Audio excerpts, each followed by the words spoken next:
Bonjour à tous, aujourd'hui je vais vous parler de la différence entre un bon galop et un mauvais galop. Donc dans un bon galop, on a l'antérieur et le postérieur qui vont le plus loin devant du même côté. C'est-à-dire que si c'est l'antérieur gauche qui va loin devant, c'est le postérieur gauche qui va le plus loin sous le ventre. Dans un mauvais galop, en fait, on a une asymétrie. On va reprendre le même exemple.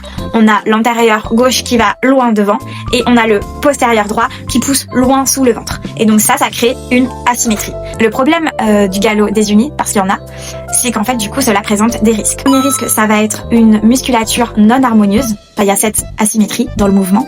En 2, le risque, ça va être les contractures musculaires et donc les douleurs pour le cheval. Et en 3, ça va être celui qu'on redoute le plus, la chute.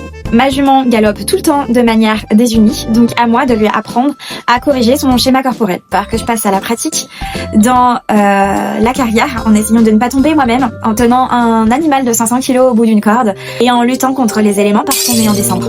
Voilà, souhaitez-moi bonne chance. Et si jamais vous avez des connaissances particulières en locomotion équine, surtout n'hésitez pas à commenter pour me donner des conseils. Et si jamais cette vidéo t'a été utile ou peut être utile à quelqu'un que tu connais, n'hésite pas à liker, commenter et partager.